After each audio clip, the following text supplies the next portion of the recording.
Welcome to our channel পাঁচের পাঠশালা। তো আজকে আমরা পড়বো ইন্ডিয়ান পলিটি থেকে। তো এর আগের দিন আমরা ইন্ডিয়ান পলিটির উপর ফান্ডামেন্টাল রাইটস থেকে এমসিকিউ প্র্যাকটিস করেছিলাম। তো তোমরা যারা ইন্ডিয়ান পলিটির বিভিন্ন ডেসক্রিপটিভ ক্লাসগুলি দেখোনি তারা আমাদের চ্যানেলের প্লে লিস্টে গিয়ে ভিডিওগুলো অবশ্যই দেখে নেবে। তো আজকে কিন্তু আমরা পড়বো কি directive principal of state policy, যা শর্ট ফর্ম ডিপিএসপি। আমরা কোনো কিছুর নাম শোনার সঙ্গে সঙ্গেই জানতে চাই এটা কি জিনিস, তাই তো। তো প্রথমে আমরা দেখে নেব এটা কি, ডিপিএসপিটা আসলে কি, হোয়াট ইজ ডিপিএসপি।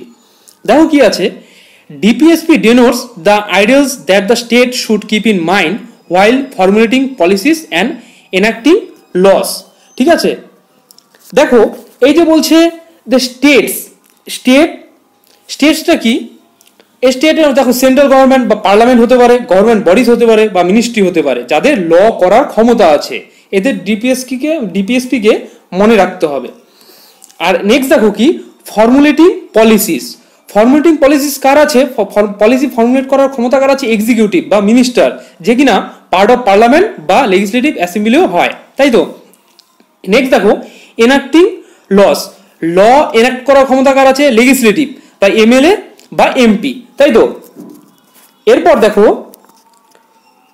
দেখবো পার্ট 4 বা এই যে ডিপিএসপিটা, এটা কনস্টিটিউশনের পার্ট 4-এ কিন্তু রয়েছে, তাই তো। এরপর এই যে ডিপিএসপিটা এটা আর্টিকেল 36 থেকে 51 পর্যন্ত আর্টিকেলকে কভার করেছে। যেমন ফান্ডামেন্টাল রাইটস কভার করেছিল কত, 12 থেকে 35 নম্বর আর্টিকেল পর্যন্ত কভার করেছিল, তেমনি এই ডিপিএসপিও কিন্তু কভার করেছে আর্টিকেল 36 থেকে আর্টিকেল 51 নম্বর পর্যন্ত। এরপর the concept of DPSP taken from Irish constitution.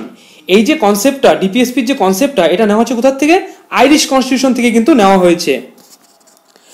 R doctor B R Ambedkar describe DPSP as noble features. Doctor B R Ambedkar কিন্তু এই ডিপিএসপি কে কিন্তু কি বলেছে, নোবেল ফিচার্স হিসেবে বলেছে। আর দেখো এরপর যে কনস্টিটিউশনের পার্ট 4-এর আর্টিকেলগুলির কোনো ক্লাসিফিকেশন দেওয়া হয়নি, কিন্তু আমরা দেখো এখানে 3টি ভাগ করেছি। তাহলে কিভাবে করলাম, তবুও এই আর্টিকেলের কন্টেন্ট এবং আর্টিকেল দেখে একে 3 ভাগে ভাগ করা হয়েছে, তাই তো। তো এই ভাগগুলি কি কি, এই যে সোশ্যালিস্টিক, গান্ধিয়ান আর হলো কি লিবারিয়াল, তাই তো। এখন এই দেখো এই যে সোশ্যালিস্টিকের আওতায় দেখো কি কি আছে, কোন কোন আর্টিকেল আছে। আর্টিকেল 38 আছে, article 39, article 39A, article 41, article 42, আর আছে আর্টিকেল 43A, আর হলো আর্টিকেল 47 আছে, ঠিক আছে। আর ঠিক তেমনি গান্ধিয়ানের কত আছে, আর্টিকেল 40, আর্টিকেল 43, 43B, 46, 47 আর 48। আর নেক্সট দেখো লিবারিয়ালে কি আছে, আর্টিকেল 44, 45, 48, 48A, 49, 50 আর 51। তো এখন তোমাদের মনে হতে পারে যে দেখো এখানে আর্টিকেল 47, হ্যাঁ এখানে দেখো আর্টিকেল 47 গান্ধিয়ানেও আছে, আবার আর্টিকেল সোশ্যালিস্টেও আছে। তো এটা কোনো ব্যাপার না, এটা ওই যে ভাগ করা হয়েছে, যেহেতু কনস্টিটিউশন কোনো ভাগ করেনি, এটা এদের কন্টেন্ট থেকে ভাগ করা হয়েছে, সেই জন্যই এরকমটা হয়েছে, বুঝলে। নেক্সট দেখবো আর্টিকেল 36। এবার আমরা ওই দেখবো আর্টিকেলগুলো এক এক করে দেখবো। আর্টিকেল 36-এ কি বলা হয়েছে, ডেফিনেশন অফ স্টেট সম্পর্কে বলা হয়েছে আর্টিকেল 36-এ। এরপর article 37 application of the principal contain in the part, এটাতে বলা হচ্ছে এই অংশে থাকা নীতিগুলির প্রয়োগের কথা কিন্তু বলা হয়েছে। তো এবার কিন্তু আমরা দেখবো ওই যে সোশ্যালিস্টিক যেগুলো দেখলাম, যেগুলো আর্টিকেলগুলো দেখলাম, ওগুলো একবারে দেখবো, এক এক করে দেখবো, ঠিক আছে। চলো দেখি আর্টিকেল 38 কি বলা হয়েছে। আর্টিকেল 38-এ বলা হয়েছে state to secure a social order for the promotion of welfare of the people. N কি বলা হয়েছে, জনগণের কল্যাণের প্রচারের জন্য একটি সামাজিক শৃঙ্খলা রক্ষার রাষ্ট্র গড়তে হবে, এটা কথা হয়েছে আর্টিকেল 38-এ। নেক্সট দেখো article 39 certain principle of policy to be followed by the state. এখানে বলা হয়েছে যে রাষ্ট্রের দ্বারা অনুসরণ করা নীতিমালার কয়েকটি নির্দিষ্ট নীতির কথা এই আর্টিকেল 39-এ বলা রয়েছে। এরপর article 39A equal justice and free legal এইডের কথা বলা হয়েছে। হ্যাঁ 39-এ বলা হয়েছে, 39A কি বলা হয়েছে, যে equal justice and free legal aid মানে হলো সমান ন্যায় বিচার ও বিনামূল্যে আইনি সহায়তার কথা আর্টিকেল 39-এর এতে বলা হয়েছে। এরপর article 41 right to work to education and to public assistance in certain cases. Article 41-এ বলা রয়েছে কাজের ক্ষেত্রে, শিক্ষার এবং নির্দিষ্ট ক্ষেত্রে জনসাধারণের সহায়তার অধিকারের কথা বলা হয়েছে আর্টিকেল 41-এ।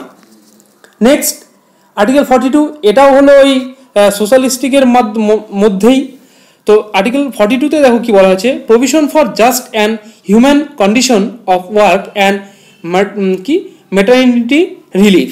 আর্টিকেল 42-তে বলা হয়েছে কাজের ন্যায় ও মানসিক পরিস্থিতি এবং মাতৃত্বকালীন ত্রাণের বিধানের কথা আর্টিকেল 42-তে বলা হয়েছে। নেক্সট দেখো article 43, living wages ETC for workers. Article 43-তে বলা হয়েছে যে শ্রমিকদের জন্য জীবিকা নির্বাহ ইত্যাদির কথা বলা হয়েছে আর্টিকেল 43-তে। Next article 43A, participation of worker in management of industries. এখানে বলা হয়েছে শিল্প পরিচালনায় শ্রমিকদের অংশগ্রহণের কথা 43A-তে বলা হয়েছে। এবার 47টা দেখো কি আছে, duty of the state to raise the level of nutrition and the standard of living and to improve public health. এখানে বলা হয়েছে পুষ্টি স্তর এবং জীবনযাত্রার মান বাড়ানো এবং জনস্বার্থের উন্নতি করার রাষ্ট্রের কর্তব্য, এটার কথা বলা হয়েছে আর্টিকেল 47-এ। নেক্সট দেবো গান্ধিয়ান। তো আমরা তিনটা ভাগ করেছিলাম, প্রথমটা সোশ্যালিস্টিক, দ্বিতীয়টা গান্ধিয়ান এবং তৃতীয়টা লিবারাল। এটা গান্ধিয়ান, এটা দ্বিতীয়টা। দেখো গান্ধিয়ানের মধ্যে কোন কোন আর্টিকেল আছে। Article 40, organisation of village panchayat, গ্রাম পঞ্চায়েতের সংগঠনের কথা বলা হয়েছে এখানে। Article 43, living wages ETC for workers. Article 43-তে বলা হয়েছে কি বলা হয়েছে, শ্রমিকদের জন্য জীবিকা নির্বাহ ইত্যাদি কথা বলা হয়েছে আর্টিকেল 43-তে। নেক্সট আর্টিকেল 43B, আর্টিকেল 43B-তে কি বলা হয়েছে দেখো, প্রমোশন অফ কোঅপারেটিভ সোসাইটিস। 43B-তে বলা হয়েছে সমবায় সমিতির প্রচারের কথা বলা হয়েছে। Next article 46, promotion of educational and economic interest of schedule caste, schedule tribe and other weaker section. 46-এ বলা হয়েছে তপশিলি জাতি, তপশিলি উপজাতি এবং অন্যান্য দুর্বল শ্রেণীর শিক্ষামূলক ও অর্থনৈতিক স্বার্থের প্রচারের কথা বলা হয়েছে। নেক্সট দেখব article 47, duty of the state to raise the level of nutrition and the standard of living and to improve public health. এটা আমরা পড়েছিলাম সোশ্যালিস্টিকে, তো এটা আবার আছে এখানে, গান্ধিয়ানেও রয়েছে এটা। এটা কি হবে, এটা কিন্তু ওই যে পুষ্টি স্তর এবং জীবনযাত্রার মান বাড়ানো এবং জনস্বার্থের উন্নতি করার রাষ্ট্রের কর্তব্য, এটা বলা হয়েছে 47-এ, তাই তো। এরপর article 48, organisation of agriculture and animal husbandry. এখানে বলা হয়েছে 48-এ কৃষি ও পশুপালন সংস্থার কথা বলা হয়েছে। নেক্সট দেখব লিবারাল। তো তৃতীয়টি এটা সোশ্যালিস্টিক গান্ধিয়ান হয়ে গেল, এবার লিবারাল। লিবারালের মধ্যে কি কি রয়েছে, article 44, uniform civil code for the citizens, ন্যায় নাগরিকদের জন্য অভিন্ন সিভিল কোডের কথা বলা হয়েছে। Article 45, provision for early childhood care and education to children below the age of 6 year. এখানে বলা হয়েছে শৈশবকালীন যত্ন এবং 6 বছরের কম বয়সী শিশুদের জন্য শিক্ষার বিধানের কথা বলা হয়েছে। নেক্সট দেখো আর্টিকেল 48, আর্টিকেল 48 কি আছে, organisation of agriculture and animal husbandry. এটা আমরা একটু আগে পড়লাম, সেটা কোথায় পড়লাম, এটা বললাম গান্ধিয়ানে পড়লাম, কিন্তু এটা আবার লিবারেলেও রয়েছে। তো এটা মানে কি, এটা মানে কৃষি ও পশুপালন সংস্থার কথা বলা হয়েছে আর্টিকেল 48, এটা লিবারেলের মধ্যেও পড়ে এটা। Next 48A, protection and improvement of environment and safeguarding of forest and wild life.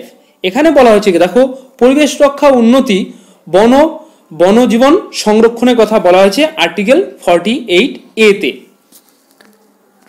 Next দেখো আর্টিকেল 49, আর্টিকেল 49 কি বলা হয়েছে, protection of monuments and place and object of national importance. এখানে বলা হয়েছে দেখো কি স্মৃতিসৌধ, বিভিন্ন স্থান এবং জাতীয় গুরুত্বের বিষয়গুলি সুরক্ষার কথা বলা হয়েছে আর্টিকেল 49-এ।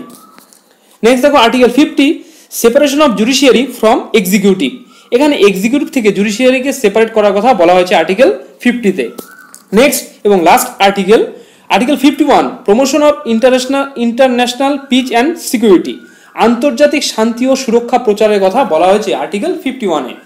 তো এই গেল ডিপিএসপির আর্টিকেলগুলো।